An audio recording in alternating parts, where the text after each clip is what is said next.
আসসালামু আলাইকুম। অনেকেই জানতে চেয়েছিলেন যে আসলে ঔষধ ছাড়াই লিঙ্গের উত্থানজনিত সমস্যার এর সমাধান কিভাবে করতে পারি এবং নারীদের প্রিয় সেক্স পজিশন কোনটি। তো বন্ধুরা, চলুন চলে যাই মূল আলোচনায়।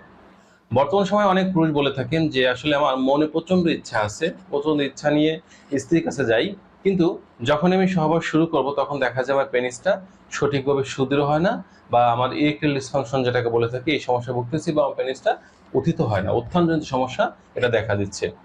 এটার কি কারণে হয়ে থাকে এবং এর সমাধানটা আমি কিভাবে করব? একটা বিষয় মনে রাখতে হবে যে একজন পুরুষের পেনিস উত্থানজনিত সমস্যা হওয়ার ২ টি কারণ থাকে।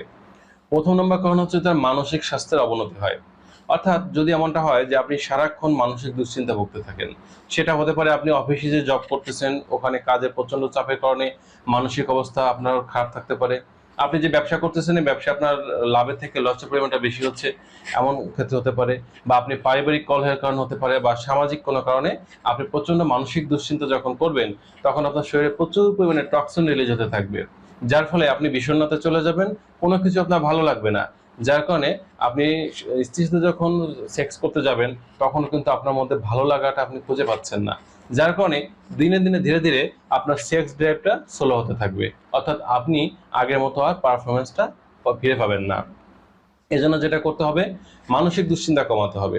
তাছাড়া কিছু কিছু পুরুষ আছেন, দেখা যায় যখনই বাসায় একা থাকেন বা কাজের থেকে বাইরে বেরিয়ে একটু ফ্রি থাকেন, তখনই তিনি পাওয়া না পাওয়ার হিসাব মিলাতে থাকেন যে লাইফে তার কি পাওয়ার কথা ছিল, কি করার কথা ছিল, কেন তিনি সেটা পেলেন না, কেন সেটা করতে পারলেন না।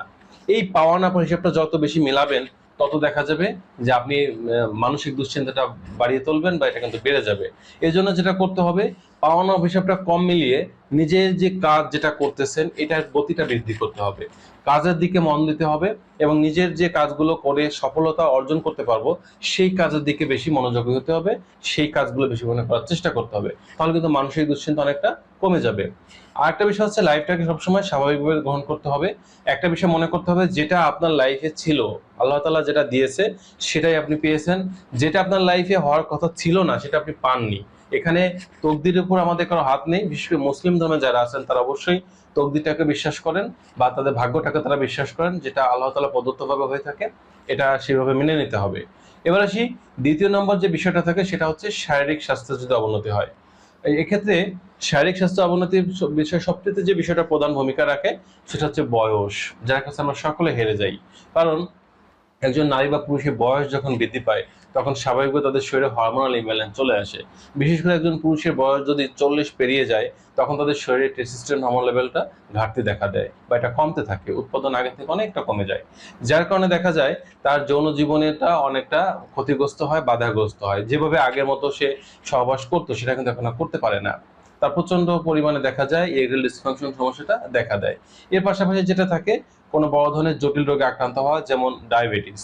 এটা একটা ঘাতক ব্যাধি আমরা বলতে পারি। তবে যেহেতু বর্তমানে মেডিসিনটা বেরিয়েছে, যেটা খাওয়ার মাধ্যমে আমরা কন্ট্রোলে রাখতে পারি ডায়াবেটিসটাকে, এ কারণে এটা আমরা অতটা ভয় পাই না। কিন্তু এটা আমাদের শরীরটাকে দিনে দিনে ধীরে ধীরে শেষ করে দিচ্ছে। অর্থাৎ আমাদের যৌন জীবনটাকে বিশেষ করে ব্যাপক পরিমাণে ক্ষতিগ্রস্ত করছে, এবং নারী পুরুষ উভয়ের।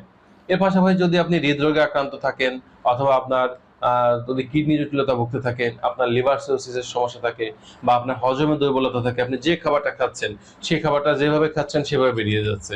অর্থাৎ এটা ডাইলেশনটা ভালোভাবে হচ্ছে না, পায়খানাটা ভালোভাবে হচ্ছে না, সে কারণে এটা হতে পারে। আবার অনেকে বলে থাকেন যে আমি পায়খানা বসলে দেখা যায় আমার পায়খানাতে মিউকাস যায়, বা বিজলে যেটা যায়, যেটাকে আমরা বলে থাকি, এটা বেরিয়ে যাচ্ছে। এই ধরনের সমস্যা থাকলে কিন্তু আপনার উত্থানজনিত সমস্যা দেখা দিবে।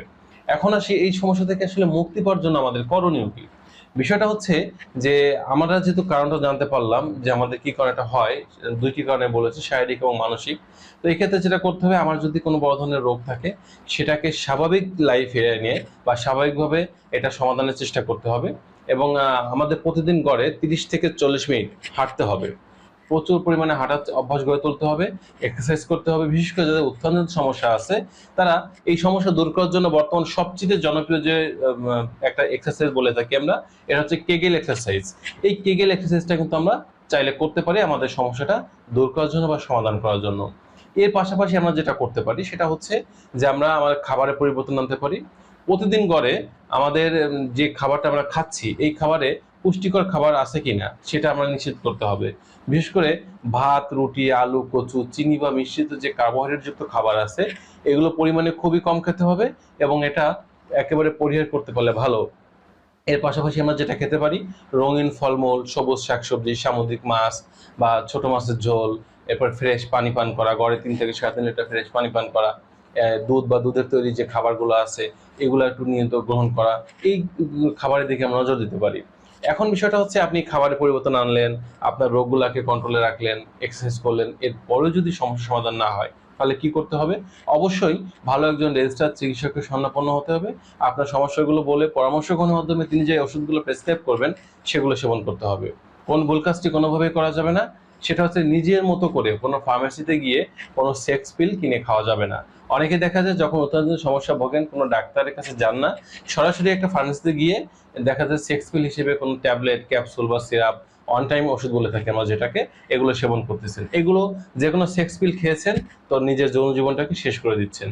আপনি পরবর্তীতে যখন ডাক্তারের কাছে যাবেন দীর্ঘদিন সেক্স পিল খেয়ে, এরপর কিন্তু ডাক্তার যে মেডিসিন দিবে সেগুলো আর আগের মতো কাজ করবে না। কারণ আপনার যে পাওয়ারের মেডিসিনের দরকার ছিল সেই মেডিসিনের আপনি না খেয়ে হয়তো তার থেকে কম পাওয়ারের খেয়েছেন বা বেশি পাওয়ারের খেয়েছেন, যার কারণে এখন আর স্বাভাবিক পাওয়ার বা পরিমিত মাত্রা মেডিসিন দিলে আপনার আগের মতো কাজ করছে না। এই জন্য এই ধরনের এলোমেলো মেডিসিন খাওয়া যাবে না, এই বিষয়টা ভালোভাবে মাথায় রাখার চেষ্টা করতে হবে। এবার আসি, অনেকে জানতে চাইলেন নারীদের প্রিয় সেক্স পজিশন কোনটি। স্বাভাবিকভাবে বর্তমান সময়ে নারীরা 3টি সেক্স পজিশনকে বেশি প্রাধান্য দিয়ে থাকেন। প্রথম নম্বর সেক্স পজিশনটাকে বলা হয় মিশনারি পজিশন। এই পজিশনটাকে ম্যাক্সিমাম মেয়েরা পছন্দ করে থাকেন। এক্ষেত্রে দেখা যায় স্ত্রী নিচে শুয়ে থাকেন, স্বামী তার উপরে উঠে সহবাস করেন, এটাকে বলা হয় মিশনারি পজিশন। দ্বিতীয় নম্বর পজিশনটাকে বলা হয় টপ আপ পজিশন। এই পজিশনে স্ত্রী তার হাজবেন্ডের উপর উঠে পেনিসটাকে নিজের ভ্যাজানার মধ্যে প্রবেশ করিয়ে নিজের ইচ্ছা অনুযায়ী বিভিন্ন পজিশন অ্যাপ্লাই করে বিভিন্ন অঙ্গভঙ্গির মাধ্যমে অর্গাজমিক সুখ গ্রহণ করে থাকেন, এটাকে বলা হয় টপ আপ পজিশন। তৃতীয় নম্বর যে পজিশন এটাকে বলা হয় কাউগাল মেথড পজিশন। কাউগাল মেথড পজিশনটা বলতে বোঝায় স্ত্রী হাজব্যান্ডের উপরে উঠে সহবাস করবে, তবে এক্ষেত্রে পজিশনে কিছু ভিন্নতা আছে। স্ত্রী 90 ডিগ্রি অ্যাঙ্গেলে স্বামীর উপর উঠে সহবাসটা করবে এবং এক্ষেত্রে হাজব্যান্ডের যে পেনিসটা আছে এর 3/2 অংশ স্ত্রী ভ্যাজানার মধ্যে প্রবেশ করে ওঠানামা করতে থাকবে এবং তার যে ব্রেস্ট এবং ব্রেস্ট নিপল দুইটা হাজব্যান্ডের মুখের কাছে থাকবে এবং হাজব্যান্ড ব্রেস্ট এবং ব্রেস্ট নিপলে আদর বা চাকিং এর মাধ্যমে একটা অন্যরকম সুখ দেওয়ার চেষ্টা করবেন। এক্ষেত্রে টুইন অন, একদিকে স্ত্রী ব্রেস্ট নিপলের মাধ্যমে যেমন শিহরিত হচ্ছেন, অপরদিকে তার ভ্যাজাইনাটা যেহেতু হাজব্যান্ডের পেনিসের মধ্যে প্রবেশ করানো আছে এক্ষেত্রে একটা অন্যরকম সুখ গ্রহণ করতেছেন, যার ফলে দেখা যাবে খুব দ্রুত তার অর্গাজম হয়ে যাবে বা এক্ষেত্রে স্ত্রী প্রতিবারই সহবাসে সন্তুষ্ট হবেন। তো এই ক্ষেত্রে মোটামুটি দেখা যায় বর্তমান সময়ে যে ইয়াং জেনারেশনের মেয়েরা আছেন বা স্মার্ট মেয়ে বলতে পারি আমরা, তাদের কাছে কিন্তু মিশনারি পজিশনের পরে সবচেয়ে জনপ্রিয় পজিশনটা হচ্ছে কাউগাল মেথড পজিশন। তো বন্ধুরা, এই ছিল আজকের বিষয়। সকলে ভালো থাকবেন, সুস্থ থাকবেন। আজ এ পর্যন্তই। আল্লাহ হাফেজ।